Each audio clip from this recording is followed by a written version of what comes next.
இங்க பாருங்க, நாகாமான யாரு விரும்பல?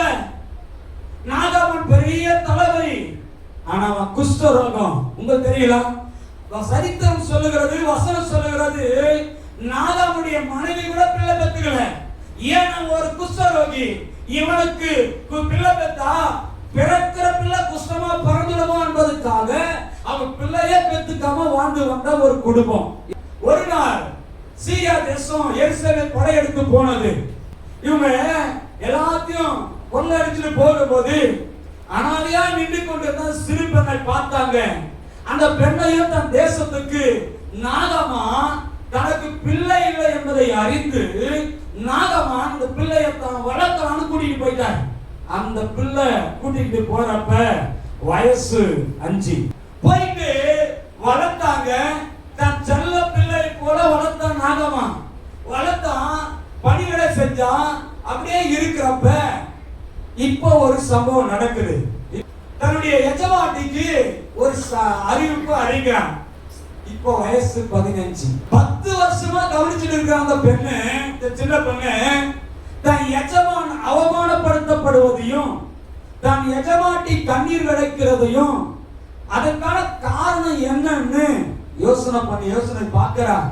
அவளுக்கு தெரியும், என் எஜமான் அழுகிறது அவருடைய கணவனுடைய குஷ்டரோகம், என் எஜமான் அவமானப்படுத்தப்படுகிறது அவனுடைய குஷ்டரோகம். இதற்காக அவங்க பிரயாசப்பட்டதும் அவங்க எத்தனையோ காரியங்கள் பண்ணி சுகமாகாத போனதும் அறிந்து 10 வருஷமா தான் இருதயத்துல ஒண்ணு வச்சிருந்தான். இப்ப என்ன திரும்ப நடக்குது? 15ஆம் வயசுல எஜமானி கிட்ட போய் சொல்றாங்க, அம்மா ஒரு சம்பவம் சொல்றேன் கேட்கறீங்களா? என் ஆண்டவரிடத்துல இவர் போனார்னா, என் தீர்க்கதரிசனத்துல போனார்னா இவர் குஷ்டரோகத்தை அவரால் சுத்தமாக்க முடியும். ஏன்னா அவரை பயன்படுத்துகிறது எங்கள் ஆண்டவராகிய இயேசு. நல்லா கையை தட்ட மாட்டேங்கிற லெட்டர் எழுதினாரு. எழுதி நாகாமான் குஷ்டரோகத்துல கொடுத்து போ அப்படின்னு சொல்லி நேரா ராஜாவிடத்துல போய் இந்த லெட்டர் கொடுனாரு. நாகாமான் நேரா ரதத்தை பூட்டிக்கிட்டு கோவேரி கழுதையில நல்லா காணிக்கை சுமந்து கொண்டு நேரா ராஜாவுடைய அரண்மனையில போய் நின்றார். ராஜாவுடைய அரண்மனையில போய் நின்ன உடனே ராஜாவுக்கு அறிவிக்கப்படுகிறது, சீரியா தேசத்தினுடைய படைத்தலைவன் பராக்கிரமசாலி ஆகிய நாகாமான் வந்திருக்கிறான். ராஜாவுடைய அரண்மனையில போய் நின்ன உடனே ராஜாவுக்கு அறிவிக்கப்படுகிறது, சீரியா தேசத்தினுடைய படைத்தலைவன் பராக்கிரமசாலி ஆகிய நாகாமான் வந்திருக்கிறான். இவருக்கு ஒரே உதறல். என்ன லெட்டர் எடுத்து போய் கொடுத்தாங்க. ராஜா லெட்டர் படிக்கிறார். என் படைத்தளபதி ஆகிய நாகாமான நான் உங்களுக்குள்ள அனுப்புகிறேன், அவனுடைய குஷ்ட ரோகத்தை நீக்கி அனுப்பும் அப்படின்னு ஒரு லெட்டர் எழுதிட்டான். இப்ப லெட்டர் படிச்ச உடனே இந்த இஸ்ரவேல் ராஜா தன்னுடைய வஸ்திரங்களை கிழித்து கொண்டு அழ ஆரம்பிச்சான். சட்டை கிழிச்சுக்கான அர்த்தம், செத்துட்டேன்னு அர்த்தம். ராஜா அழுறாரு.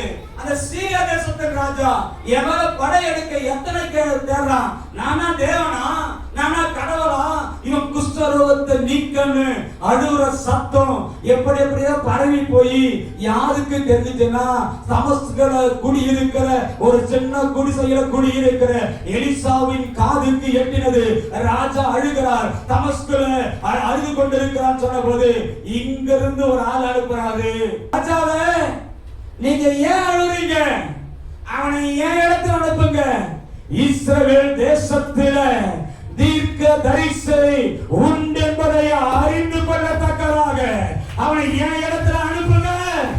ஜனமே உன்னை பார்த்து சொல்றேன், உன் குடும்பத்துல கர்த்தரை தெரிந்தெடுத்திருப்பாரு, உன் தெருக்கல்ல கர்த்தரை மாத்திரம் தெரிந்திருப்பாரு, உன்னுடைய ஊர்ல உன்னை மாத்திரம் கர்த்தர் தெரிந்தெடுத்திருப்பாரு, உன் குடும்பத்துல உன்னை அபிஷேகம் பண்ணி வச்சிருப்பாரு. ஏன் தெரியுமா? உன் குடும்பத்துல ஒரு கலக்கம் வரும்போது, ஒரு பாடு வரும்போது, ஒரு பிரச்சனை வரும்போது அவன் கண்ணீர் விட்டு அழுவதற்கு முன்பாக நம்ம குடும்பத்துல ஒரு மனுஷன் உண்டு, அவன் ஜெபிச்சானா நம்முடைய வாதை நீங்கும் என்று உன் குடும்பத்துக்கு நீ அடையாளமா இருக்கணும். உன் குடும்பத்துக்கு நீ ஆசீர்வாதம். இங்க பாருங்க, இஸ்ரவேல் தேசம் முழுவதுக்கும் ஆசீர்வாதமா எலிசாவை கர்த்தர் வைத்தது உண்மையானால் உன்னையும் உன் குடும்பத்துக்கு முழுவதும், உன் தெருக்கள் முழுவதும், உன் பட்டணத்துக்கு முழுவதும் கர்த்தர் உன்னை ஆசீர்வாதமா வைப்பார். விசுவாசிக்கவங்களா நல்லா கையை தட்டி ஹல்லேலூயா. இந்த பாருங்க. இப்ப நேரா நாகமான் எங்க வந்துட்டான்? எலிசாவிடத்துல வந்து ரதத்துல அப்படி உட்கார்ந்து இருக்கிறார் பாருங்க. அப்படி கௌரவமா உட்கார்ந்து இருக்கிறார். எலிசா உள்ள இருக்கிறார் வீட்டுக்குள்ள. நாகமான் வெளியே ரதத்துல உட்கார்ந்து இருக்கிறாரு. கூட போர் வீரர்கள் இருக்கிறாங்க. இப்ப எலிசாவுக்கு சொல்லப்படுகிறது, சீரியா தேசத்தின் மகா பராக்கிரமசாலியாகிய நாகமான் வந்திருக்கிறான். எலிசா உள்ள இருக்கிறார் வீட்டுக்குள்ள. நாகமான் வெளியே ரதத்துல உட்கார்ந்து இருக்கிறாரு. கூட போர் வீரர்கள் இருக்கிறாங்க.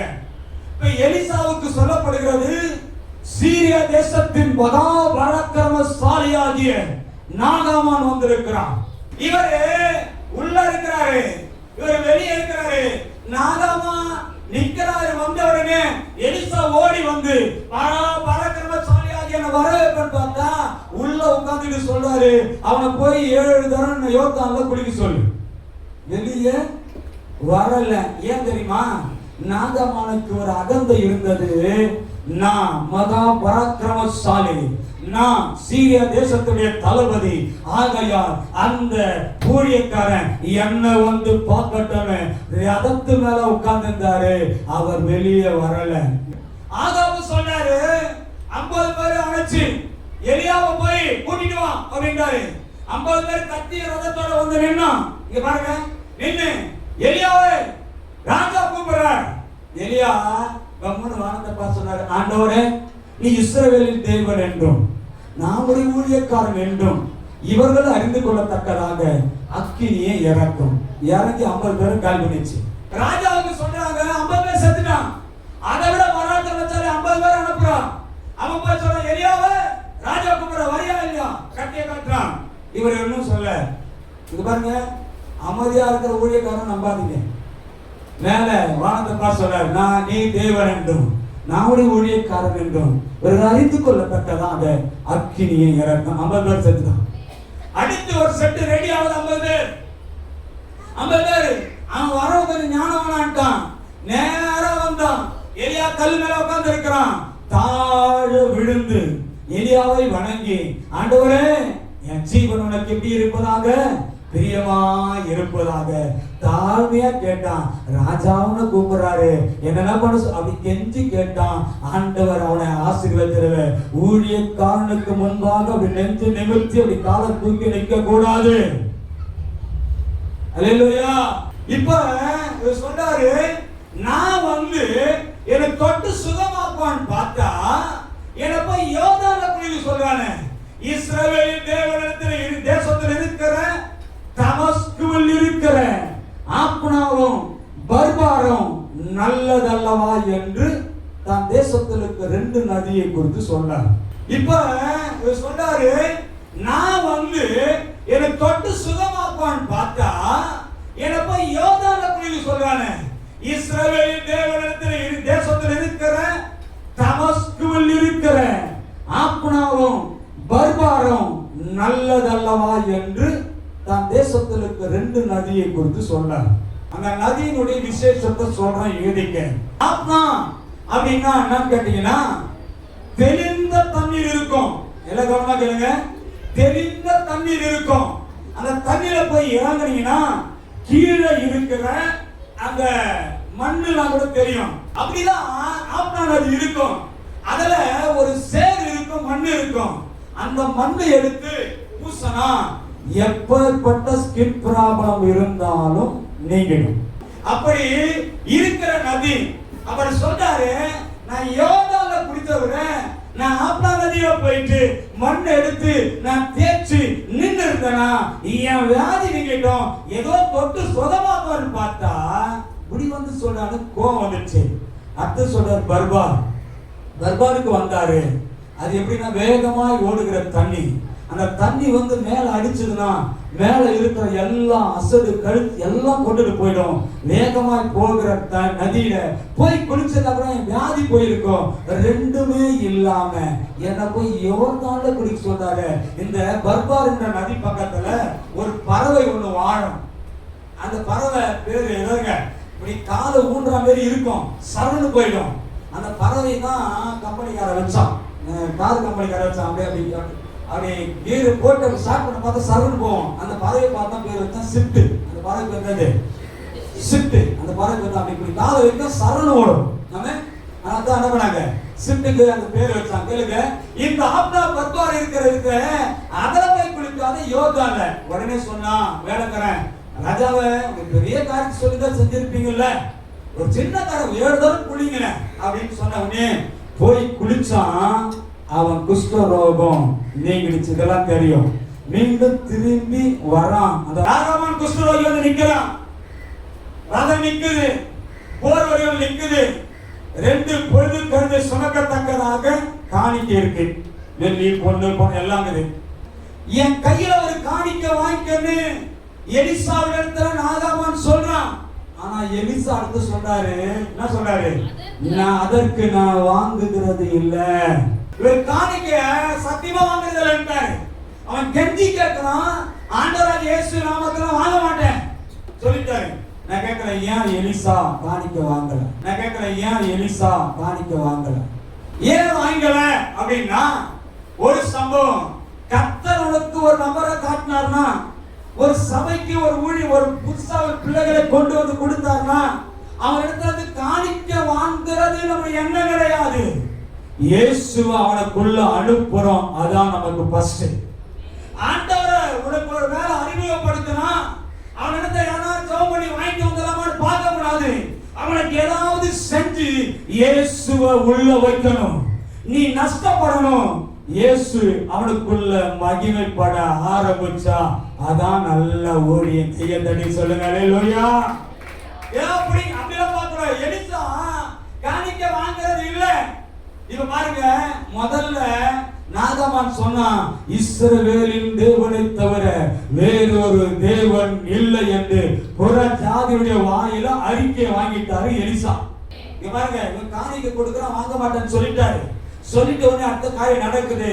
அவன் சொல்றாரு, முதல்ல சொல்றாரு, இரண்டாவது அவன் கேட்கிறான், எனக்கு அடுத்த வசனம் தானே, ஆனாலும் 2 கோவேறு கழுதைகளை சுமக்கத்தக்க 2 பொதி மண் உமது அடியனுக்கு கட்டளையிட வேண்டும். சரி, பாருங்க, காணிக்கை வாங்கலாம் பரவாயில்ல, எனக்கு 2 கோவேறு கழுதை சுமக்கத்தக்க என்ன கேட்கிறான்? மண்ணு. இதை வச்சு என்ன பண்ண போறாரு? 2 கழுதை சுமக்கத்தக்கதாக பொதிய மண்ணை கொடுங்கன்னு கேட்கிறாரு. ஏன் தெரியுமா கேட்டாரு? மண்ணை வாரிசு தூக்கத்துக்கு இல்ல, மண்ணை திரும்ப ஒண்ணு பண்ண போகிறாரு. அந்த பொதிகை மண் எதுக்கு தெரியுமா? அந்த பொதிகை மண்ணில தான் பலிபீடம் கட்டுவாங்க.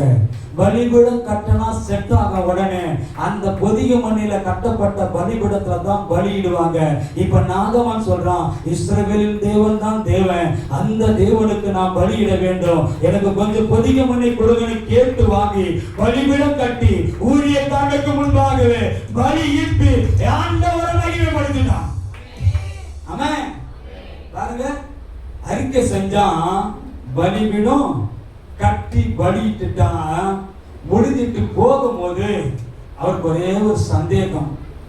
ராஜாவுக்கு கேட்கிறாரு, நான் போறேன், நான் மனசார போறேன், என் ராஜா போன நான் போய்தான் ஆகணும், அதனால நான் போன குஷ்டம் திரும்பி வந்துருமா?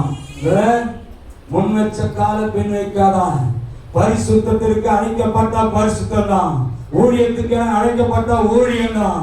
நீ எதுல ட்ராக் மாறினா கர்த்தர் விட மாட்டாரு. அவர் முடிவு பண்ணினதுதான்